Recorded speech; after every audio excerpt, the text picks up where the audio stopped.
Well, I'm not too sure whether we should welcome him or fear him because he comes sort of with a bearing of bad news. But the very busy David Whiting, the outdoors columnist for Orange County Register Outdoors, is here to tell us some tales that we should definitely take heed. There are some terrible statistics, actually, in regards to your topic. Bicycle riders here in Orange County have found some sad fates, David. There is, but there's also some real hope behind this because behind those numbers, I think a lot of people are concerned and they're starting to take action. And specifically what that is about is nearly 30 people in Orange County have been killed riding bicycles in the last 2 years, believe it or not. And of course, many more are maimed and paralyzed and otherwise injured. And thousands literally are talking about this on the internet. They're talking about it on the streets. And I sent out an email blast and dozens of people responded. I know many of them have taken to finding cycling elsewhere, mostly on the trails in the mountains or more at home or in gyms on stationary bikes.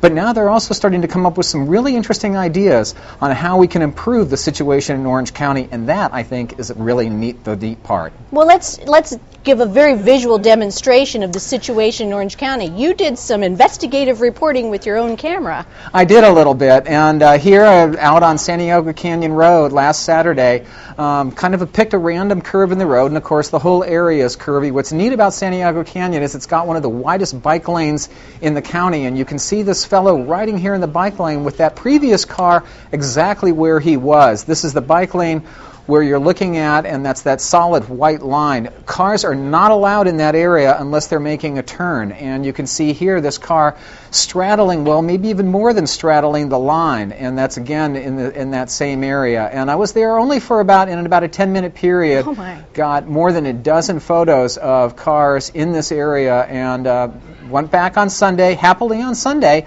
you can see this one was shot on Sunday, and happily this particular vehicle was one of the very few, and I don't know, that's kind of a random sort of a thing there, that Sunday had a lot fewer violators than Saturday did. Maybe people were a little bit more hurried there. But again, the neat thing is that there can be change with a little bit more courteous and a little bit more time, perhaps, on everybody's part. And drivers, I should say, are not the only ones at fault. Cyclists, particularly the packs, kind of ask for some of these problems when they violate the law themselves. What are some of the laws they're violating? Well, specifically with the drivers, you're not allowed to go in the bike lane unless you're turning onto a driveway or a side street or whatever. And generally there's a dotted line there. Of course, if there's something in the road, you're allowed to go in the bike lane to avoid a hazard. But really, the bike lane is strictly for non-motorized vehicles. At the same time, interestingly, bicycles are allowed in the road because they are considered slow-moving vehicles. But bicyclists, please use your sense. Stay out of the road if there's a bike lane.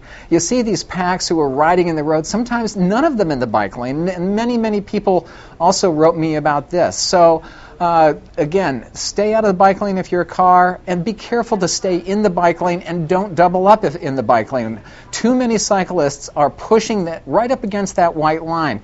Technically, it's legal, but boy, it's just not smart. The neat thing is, though, is that people are starting to come up with their own solutions, perhaps, that might be introduced in the legislature to solve some of these problems. In 30 seconds, can you give us one really groovy one that you liked? I can. My favorite one is, how about a yellow line instead of a white line? We all know that yellow lines we're not supposed to cross over unless really specific. White lines, they tend to be a little bit more mellow, so let's change those white lines to yellow lines.